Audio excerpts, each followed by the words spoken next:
Let's head down Arizona way and be joined by Mark Wilf, president and co-owner of the Minnesota Vikings at the owners' meetings. What's going on down there, Mr. Wilf? You guys getting a lot accomplished for the betterment of the game and the fans? Yeah, hey, PA, thanks for having me on. Everything's going well here, and the off-season continues and marches on.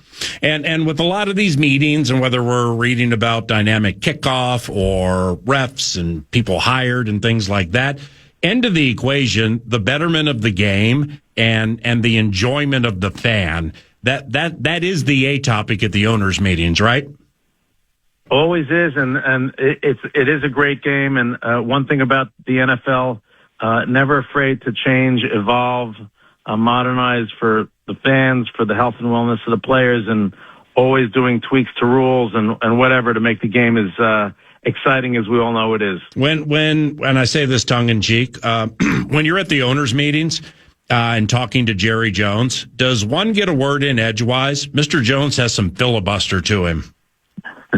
Well, a lot of personalities among the ownership, and Jerry's a Hall of Famer and a great leader, and a lot of respect for what he's done with the Dallas Cowboys and his entire life work with the Cowboys. So, yes.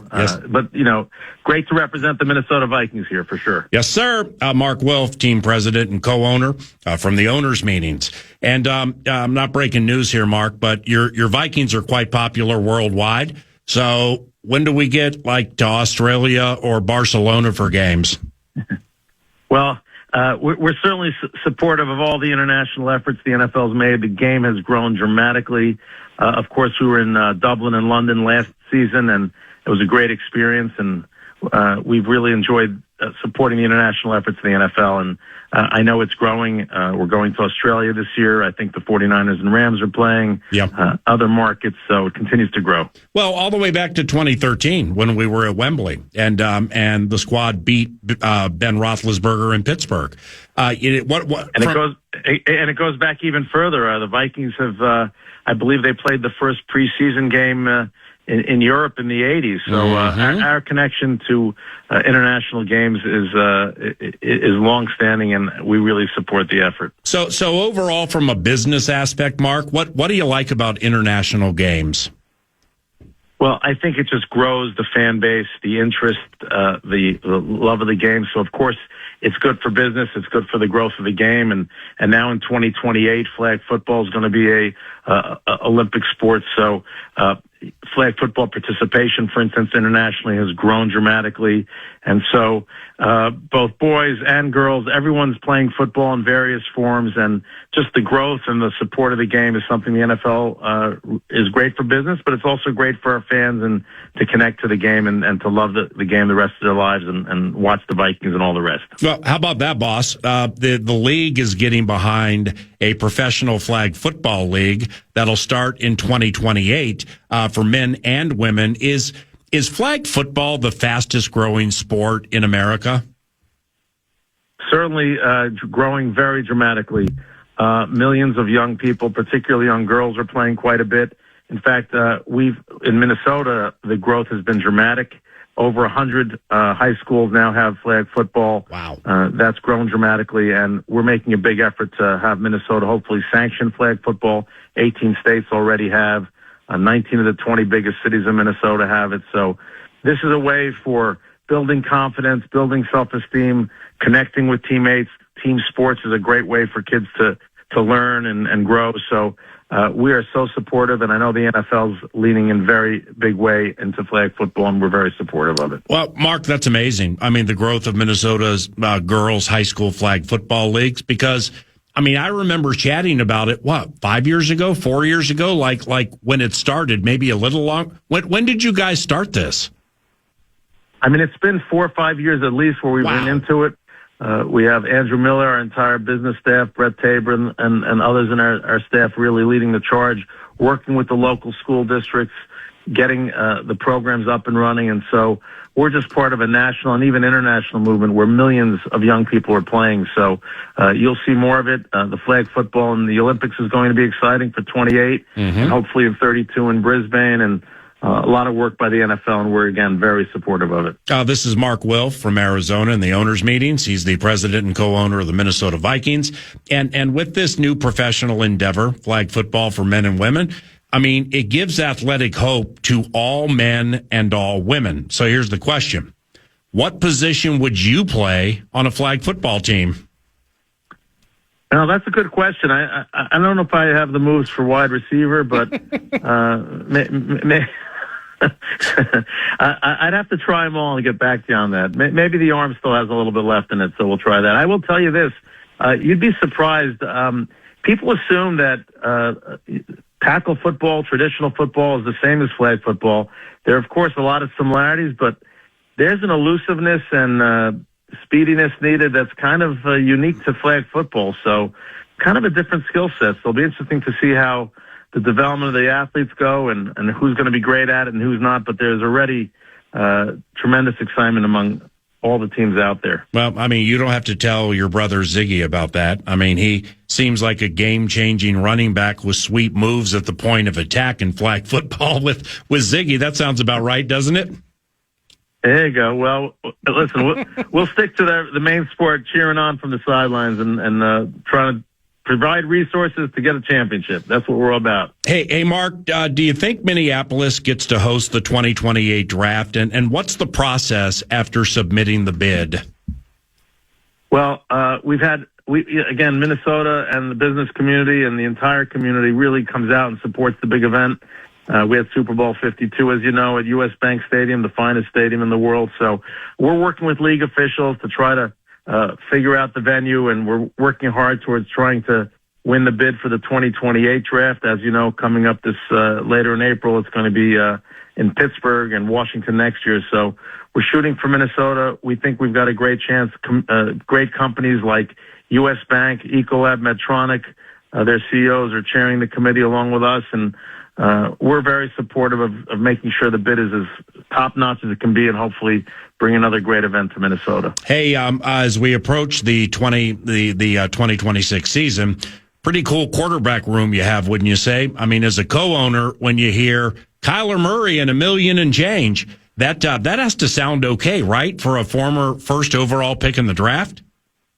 Well, Kyler's a great competitor, and I'll tell you the first thing he said to us when we signed him was, I'm about winning championships. That's why I came to Minnesota. That's what I want to provide and help lead us to that. So, and kudos to Rob Brzezinski and Coach O'Connell and putting a great quarterback room together. We've got, of course, J.J. McCarthy, now Kyler Murray, and, of course, Carson Wentz, who did an outstanding job before, unfortunately, an injury last year. So, great room with lots of experience. Max Brosmer is still on the roster and still a part of the room. So, you know, we've got a great room, and that was a very intentional way, build it in a proper way, and we feel real good about it. Last one here, boss. Mark Wilf from Arizona.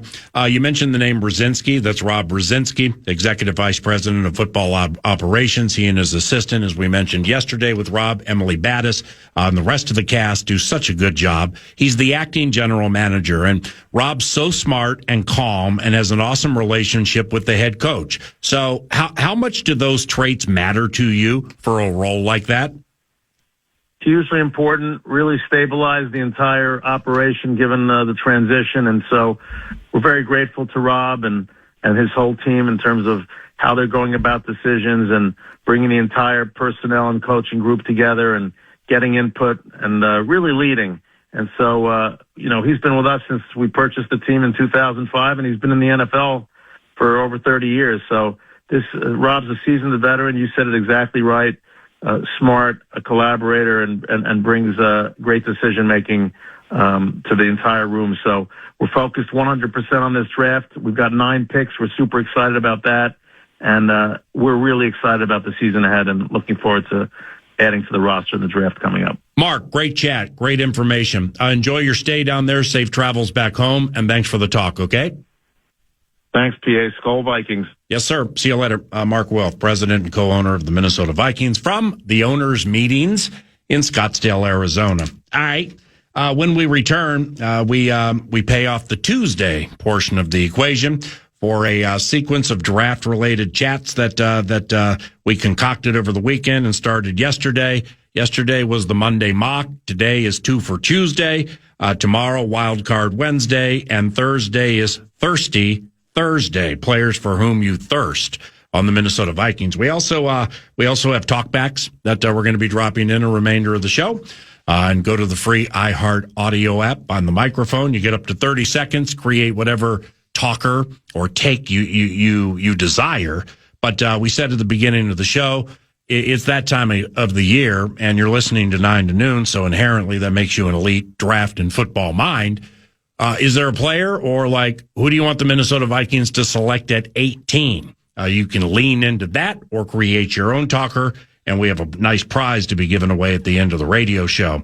Nordo handles offense. I'll handle the defense with the Twofer Tuesday, and the speedy wide receiver gets center stage next.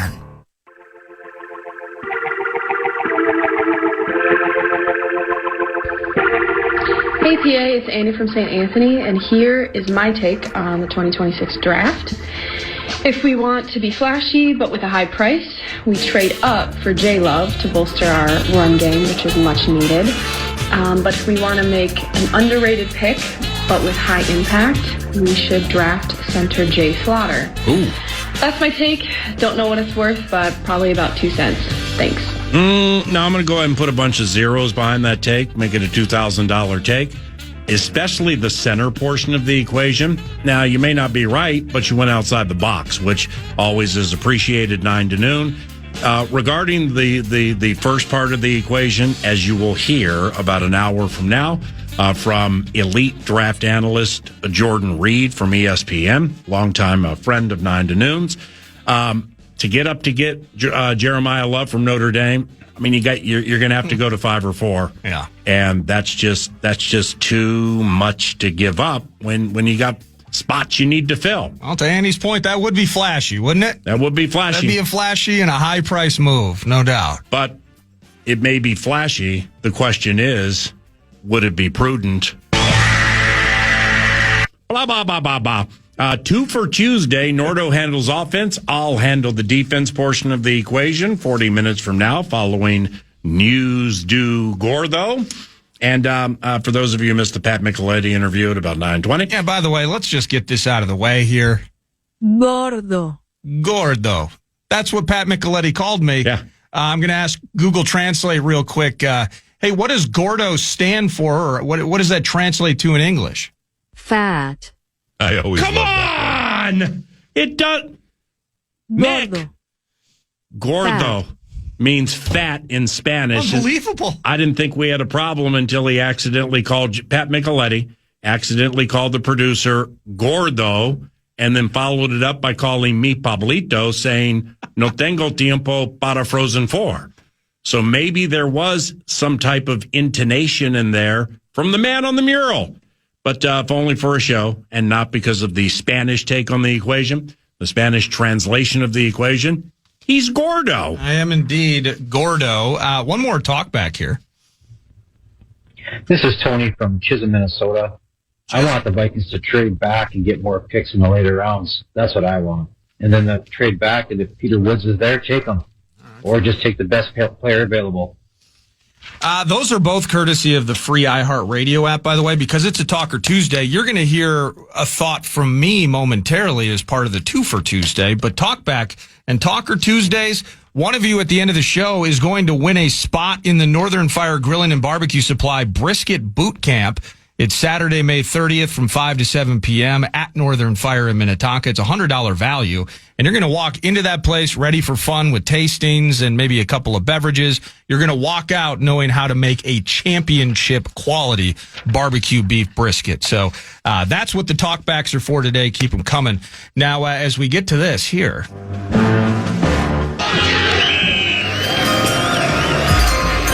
It's a Twofer Tuesday, not...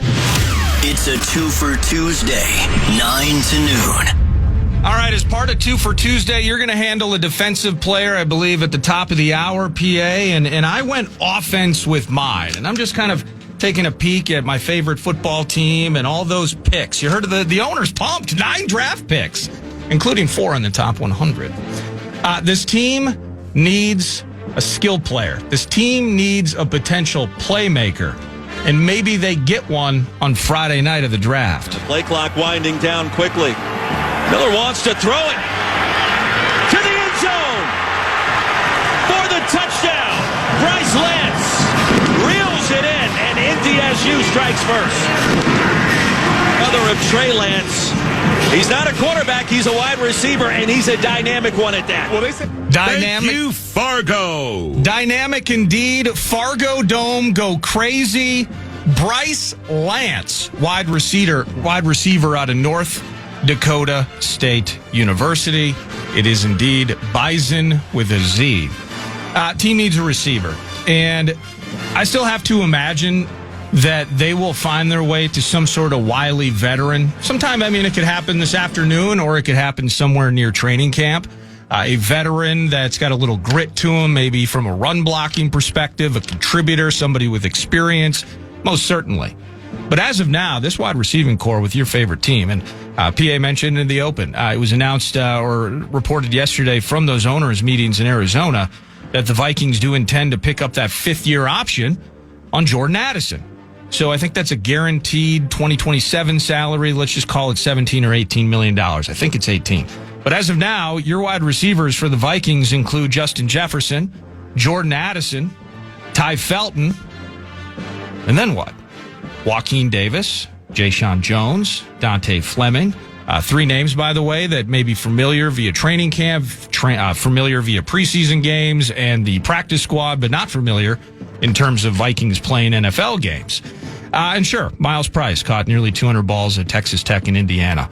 I did not watch the Caleb Douglases of Texas Tech fame. I did not watch the Chris Brazels of Tennessee fame.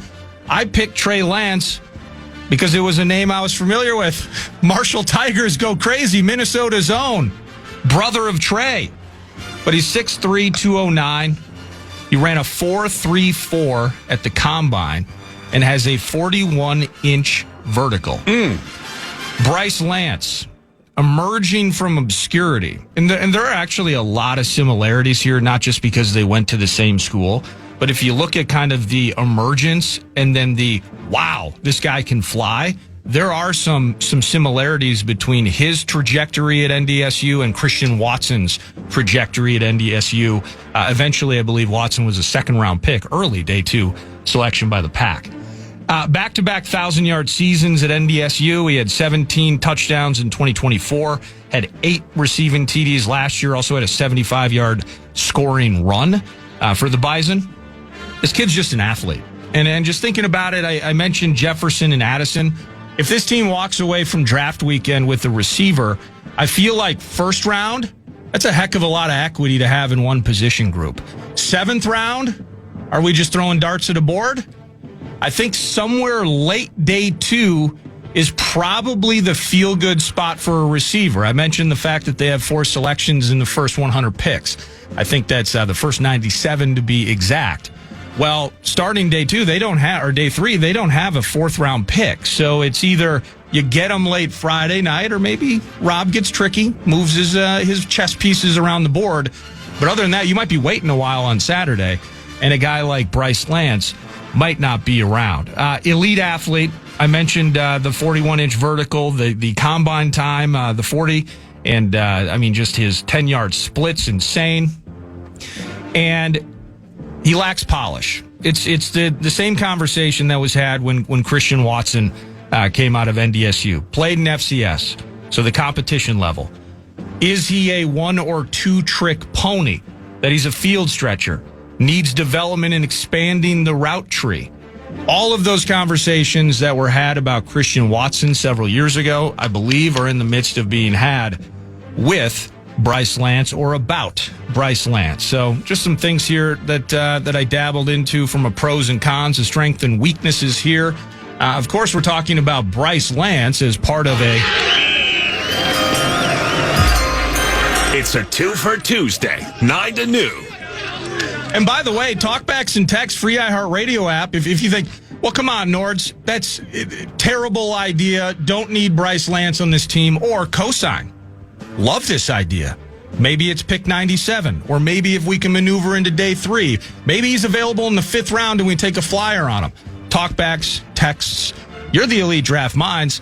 I'm just picking a name of a Marshall kid. Marshall Tigers go crazy. And with 740 The Fan, part of the vast and ever-expanding KFAN audio/radio network, there are a bunch of people listening now who watched Lance play, and maybe you have some nuance to the conversation where you remember him doing certain things in certain spots, and you follow the Vikings, so you're like, Naylor went over there, he was fast, and he got paid, and now you want to replace it with some speed, and Ty Felton fits into the conversation. Kevin O'Connell went out of his way to drop Ty Felton's name 9 to noon yesterday. So 740 The Fan, be heard via the talkbacks at the iHeart Radio app. So I mentioned elite, just freaky athleticism from this kid. That's undeniable. Massive catch radius, the 6'3" frame. You dig all that. People are going to drag him a bit because he's a little bit undersized, might be top heavy. When you dig, these draft profiles are some of my favorite things to read every year. Drop an anchor and this size and this radius, arm length for alignment. It's a beautiful time of the year for all of that. Ball skills, contested catch ability, blue chip tracking of the ball in air, natural adjustments, sticky, sudden hands. He's got sudden hands, but does he have late hands? Hey. That will be determined at a later date. Strong contested catch rate, 62%. Very, very tough and strong on 50-50 balls in the air. I mentioned the production and the big plays in particular. When you watch his highlights and you find him on YouTube, you're going to find a ton of stuff like this. Miller wants to throw it. Off the pump fake. Heaves one deep. Has Lance. Nice Lance. Catches it cleanly for the touchdown. 50 yards in just 4 plays. 50 yards in just 4 plays. Picture that. Kyler Murray, J.J. McCarthy, Carson Wentz, Max Brett. Could we potentially be two generations of Bison connecting in the end zone for the Minnesota Vikings? That ain't bad. Ooh, Carson to Bryce. Right, but when you mention NDSU Bison and catching in the NFL, let's make sure Bryce Lance can catch. 7-0 Vikings, 1st and 10 from the 25. Rodgers, deep shot. Man, uncovered, dropped at the 25-yard line. 2 things there. A, if Patrick Peterson's going to cover like that all year, we're going to win 1 game. And B, Christian Watson, welcome to the NFL, my man. How about Pat Pete? Just getting dragged in that highlight. He got burned, though. It was like a battleship attempting to turn in Lake Superior. It took forever. So looking at the Christian Watson comparisons, as I mentioned, as deep as they are, let me just hit the big thing that I read across the board. I went to about 7 different sites, and then I even asked Grok to help collate and combine some of this information. The route running, just expanding what he does. He was asked to be the guy that beats the defender, right? He was asked the guy that, on the outside in particular, win those 50-50s, but in the end, I just need you to outrun everybody, and we're going to throw a moonshot to you. So expanding his route tree, what that looks like. Overall physicality, you love the 6'3" frame. Can you put on a couple pounds, I guess? Can we get... that's what the nutritionists are for at Egan. Yeah, Gordo. Not you. Make him Gordo. That's what I meant. Sorry.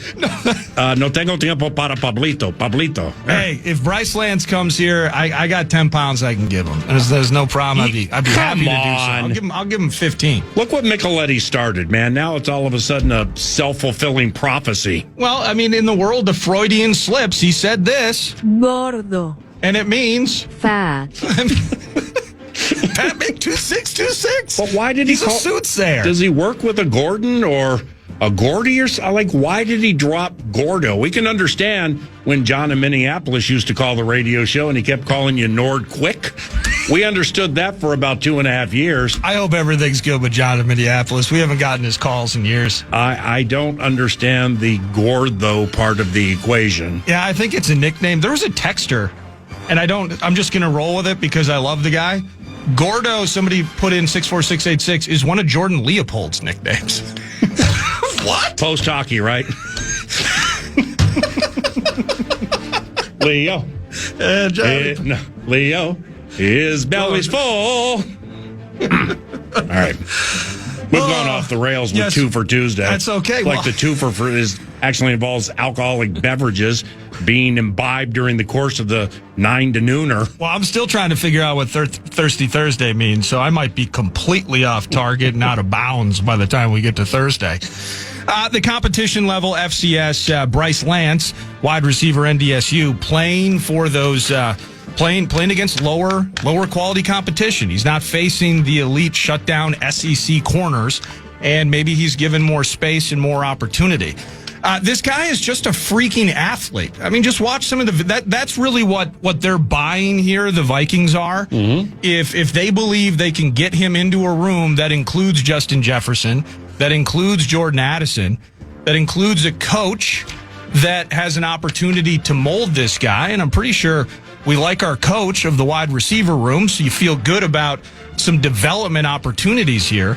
If you find your way to this guy, maybe late Friday night, maybe it's pick 97, you're basically getting Christian Watson with a lower floor, a higher ceiling, and a better track record of health. Yeah, I like that. And by the way, with the gangster lean I have for the 11 o'clock portion of the Twofer Tuesday, if you expect an in-depth breakdown with this Cincinnati Bearcats tackle that you just got from Nordo on Bryce Lance, then you might want to go to the internet machine and research draft profiles and just read your lives away, because my submission ain't that. That was very, very well done. No, well, again, it's not the first time that he's come up in conversation, and people have made that connection of from Marshall, Minnesota kid. You think about celebrating Thielen and CJ Ham a week and change ago. Minnesota kids finding their way with the big pro team. And Bryce has an opportunity to be playing at a high level on Sundays. And so this team, man, Ty Felton, head coach, goes out of his way to bring him up. I think he played 45 snaps on offense last year. It was something like that. 3 catches, 25 yards. Hey, a couple of them moved the chains, that sort of thing. Mm-hmm. Massive special teamer. And so I'm just curious, is it no accident that he mentions him? Is he go out of his way?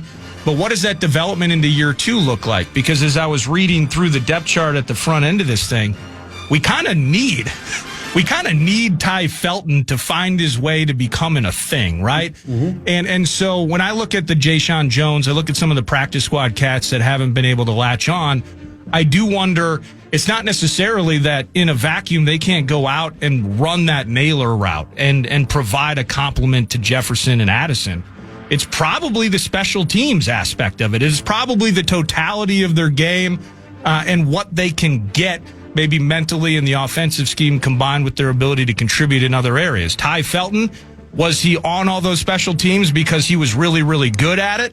Was he on all those special teams because, drafted him in the 3rd round and wanted to give him a chance? Didn't want to cut him at the end of August? Who knows? But I just haven't seen anything from Ty Felton. And I kind of want Bryce Lance on my team if he's available and the fit's right and the pick's right. And if they like the guy, I like the guy. Well, what I like, reading between the lines here with the way you laid that out so eloquently, what I like, and if you think I'm casting an aspersion here, then take me deep. But I do the same. Called Gordo today, so you can say whatever you want. Okay, I do the same thing, okay? It's like you're looking for a Twofer Tuesday or a wild card player on Wednesday. Now, when we get to Thursday, these are players for whom we thirst. Oh, yes. At 18. Okay. So you got Thieneman. You got maybe Jeremiah Love. Is it a thirst trap Thursday? It's a thirst trap is what it is. Those are more popular en vogue names for that part of the draft. I mean, when we're getting into Twofer Tuesday and it's like end of Friday, anytime Saturday, you come up with you come up with a philosophy. Yeah. Okay, like you did. Am I going to go down the road? So what do they need? They can use defensive tackle. They can use corner. They can use wide receiver. Right. They probably can use safety. So then you pick a spot. Then you get into the players. And as you research and watch stuff with said player, you either talk yourself into or out of something. Indeed. And I sense, yes, you knew who Bryce Lance was. Yes, 740 The Fan, go crazy. But now let's get into his games of what he does against good teams, D1 teams, stuff like that. What does he do here in these situations? How fast is he? What do he do at the combine?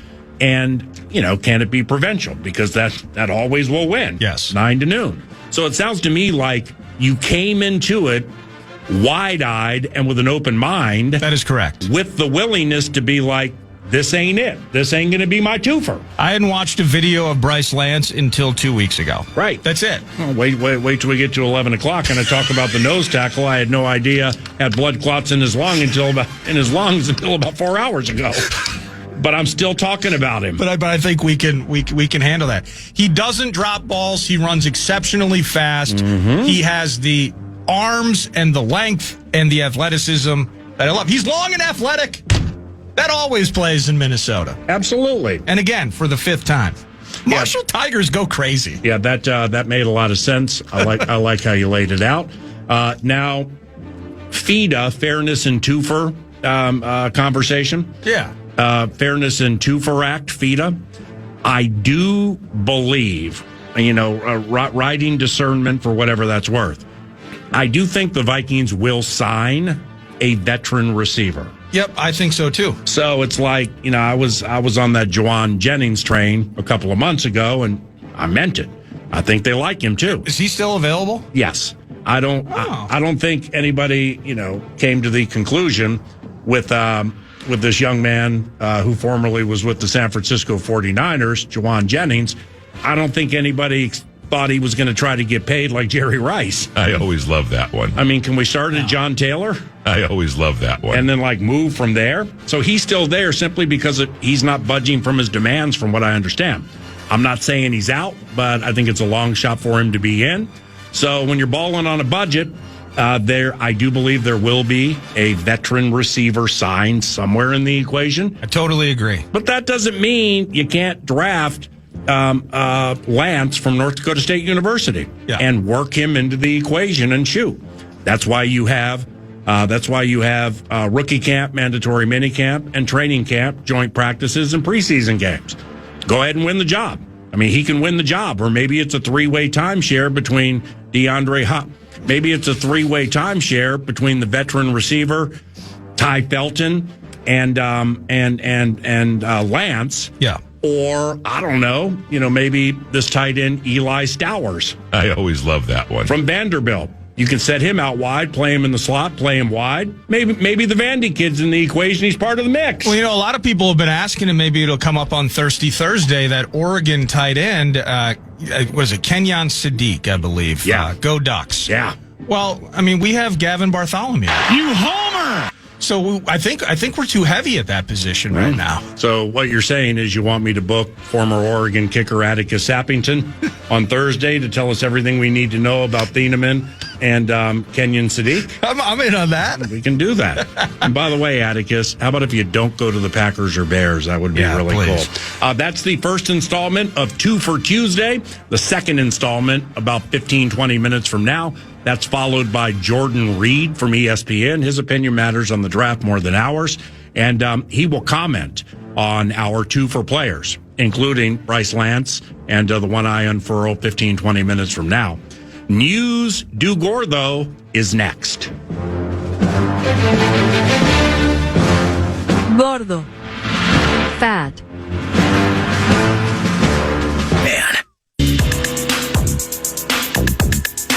What up, News du Nord, brought to you by The Casino at Canterbury Park, CanterburyPark.com. Poker, blackjack, and table games all year round. Live racing, lowest takeout in the country on pick fives. You'll be loving that in the springtime.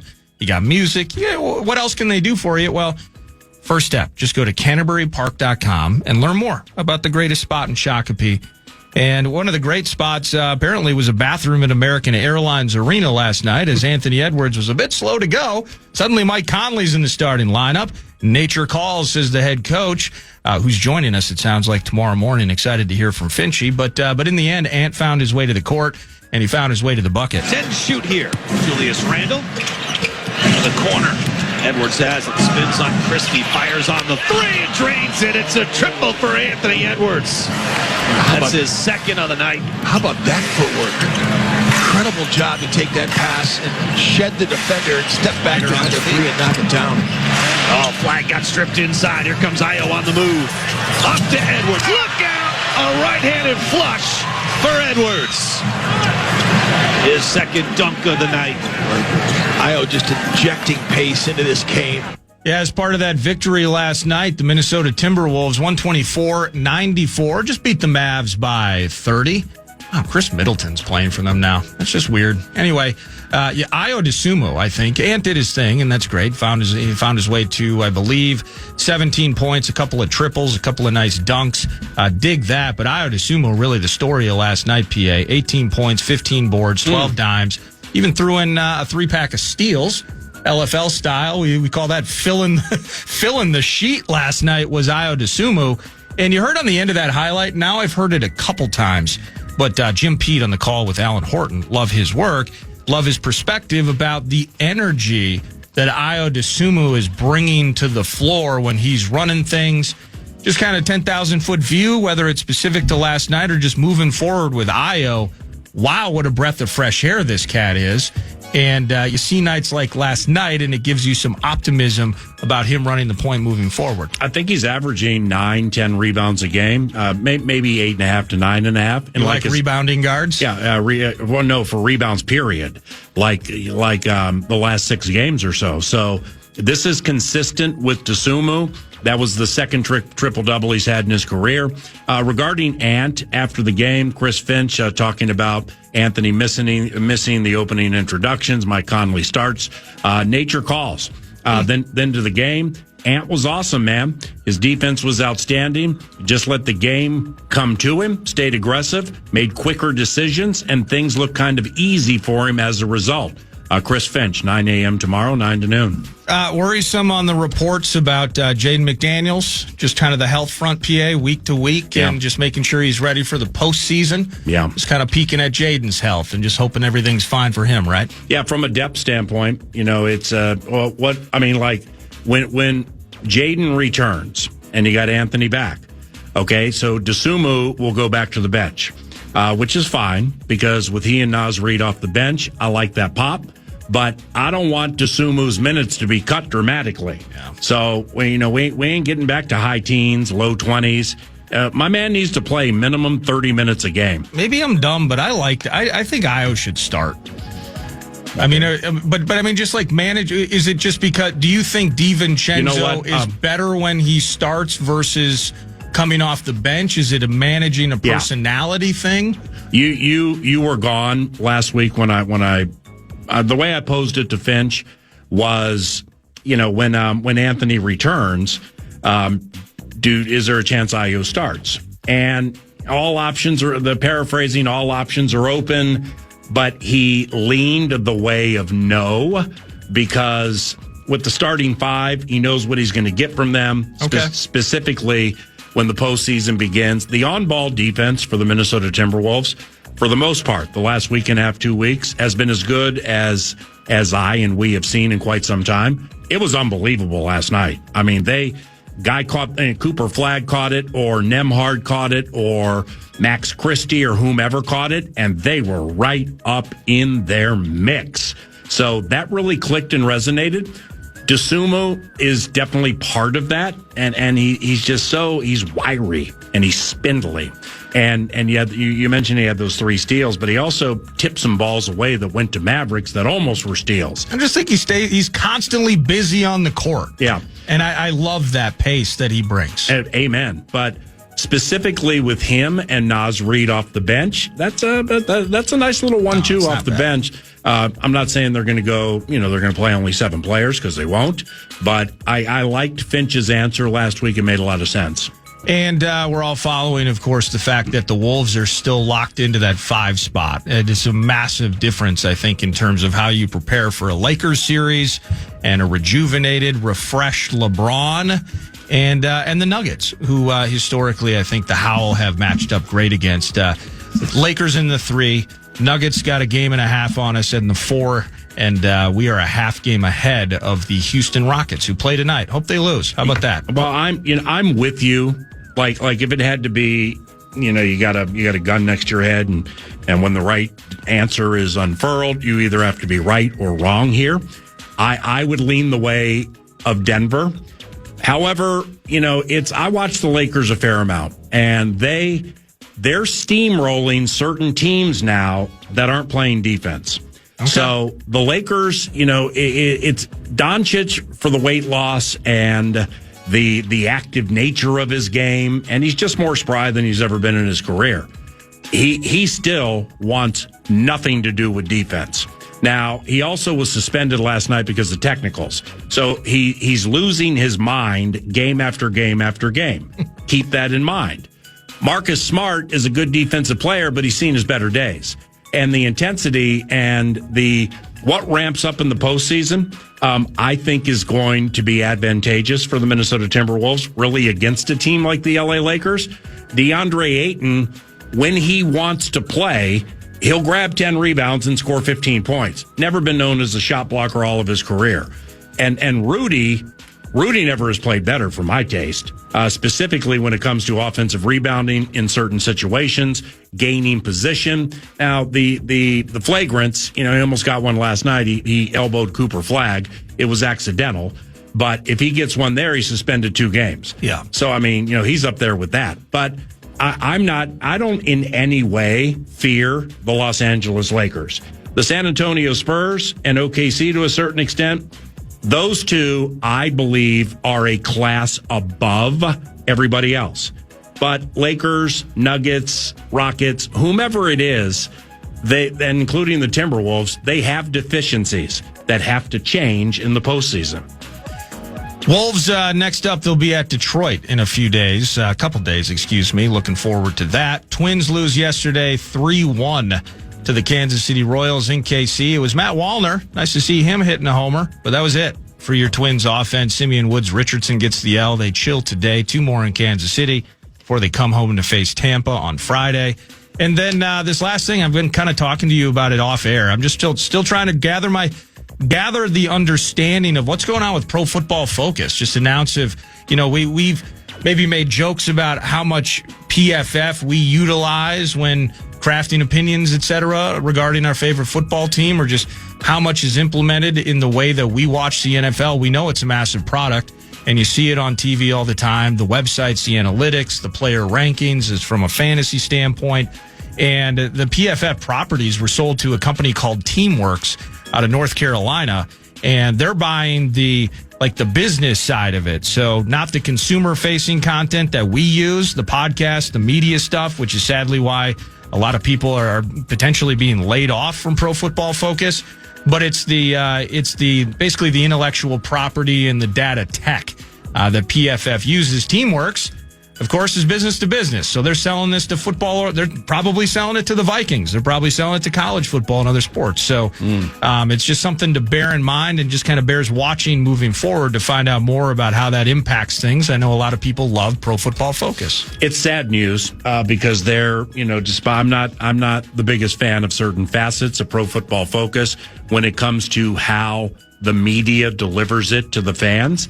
But nevertheless, there is room for Pro Football Focus and the iteration thereof in the National Football League from a media/fan standpoint. And maybe I'll better explain that later in the week. So it's sad when people lose jobs doing something they love, but that's happening right now at PFF. That's News to Nord, brought to you by The Casino at Canterbury Park, CanterburyPark.com. Part 2 of the Twofer is next, 9 to noon.